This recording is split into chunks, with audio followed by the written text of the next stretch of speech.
अमेरिकी पूर्व राष्ट्राध्यक्ष हाउडी मोदी बोलेंगे तो हम तालियां बजाएंगे, और जब कोई विदेशी मानवता के दृष्टिकोण से किसान आंदोलन पर टिप्पणी करेगा तो फिर वो फॉरेन डिस्ट्रक्टिव आइडियोलॉजी हो जाती है। सर, ये बैरिकेड्स लगाना, ये फेंसिंग करना, ये किस प्रजातंत्र का लक्षण है? जब हम सबने सुना था कि देश को बिकने नहीं देंगे तो हर किसी को गर्व महसूस हुआ था, लेकिन शायद उसके बाद OLX का विज्ञापन कुछ ज्यादा प्रभावशाली साबित हुआ और वो नीतियों में भी दिखने लगा। बेच डाल, BPCL बेच डाल, BSNL बेच डाल, एयरपोर्ट्स बेच डाल, सीपोर्ट्स बेच डाल। अब डर लगने लगा है कि ये आत्मनिर्भर भारत की बात हो रही है या फिर चुनिंदा पूंजीपति निर्भर भारत की। बिदूरी जी, ऑनरेबल मेंबर बिदूरी जी, बैठिए बैठिए।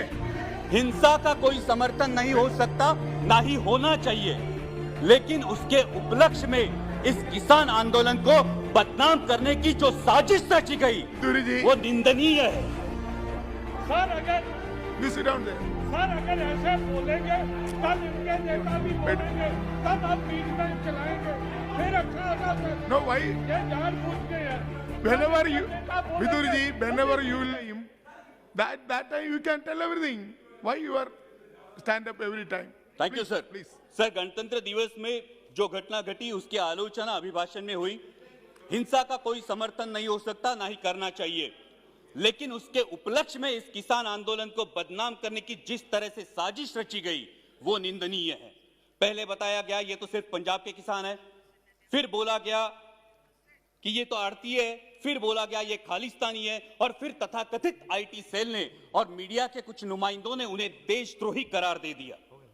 मैं पूछना चाहूंगा कि सर, जो बाप अपने 18 साल के नौजवान बेटे को बोलता है उठ तुझे फौज में भर्ती होना है, तूने बेल्ट की नौकरी करनी है, जो मां अपने बेटे को बॉर्डर भेजते हुए बोलती है कि अगर दुश्मन ने देश पे गोली चलाई तो तूने अपना सीना आगे कर देना है, तो वो देशद्रोही कैसे दिए जाते हैं?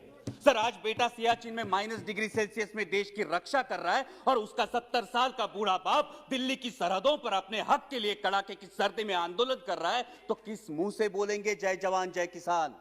और सर, आज तो देश को 2 नए शब्द मिले हैं, उसमें से एक है आंदोलन जीवी। मैं शुक्रगुजार हूं इस शब्द के लिए, कारण महाराष्ट्रातले भाजपचे नेते सतत उठसूट आंदोलन करत होते, त्यांना काय म्हणायचं ते आम्हाला या शब्दामुळे कळलं। पण ज्या कष्टकरी वर्गासाठी आमचे बाबा आढावांसारखे सामाजिक कार्यकर्ते वयाच्या 90 ठामपणे उभे राहतात, ते मात्र महाराष्ट्राचा अभिमान है। लेकिन मैं पूछना चाहूंगा सर आपके माध्यम से कि जिस देश की स्वतंत्रता की बुनियाद ही आंदोलन हो, उस देश में इस बात का प्रयोग कैसे किया जा सकता है? सिर्फ 1 मिनट में कंक्लूड करूंगा सर।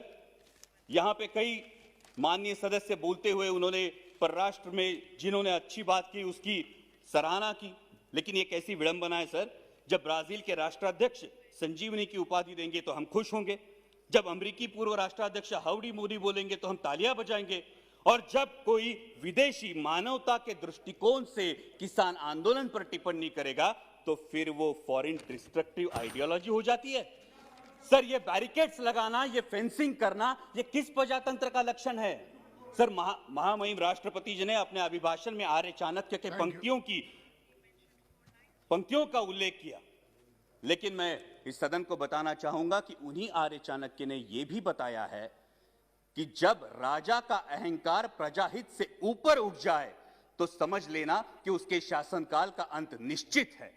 और इसीलिए मैं दरख्वास्त करूंगा कि संवेदनशीलता से इस समस्या का किसानों के हित में हल निकाले, ताकि फिर हर देशवासी गर्व से कह सके जय जवान जय किसान। ताज्या घडामोडी व बातम्या यासाठी चावडीन्यूज.com या चॅनलला जरूर सबस्क्राईब करा। सबस्क्राईब करण्यासाठी व्हिडिओ खालील सबस्क्राईब बटनवरती क्लिक करा व बेल आयकॉनला क्लिक करण्यास विसरू नका।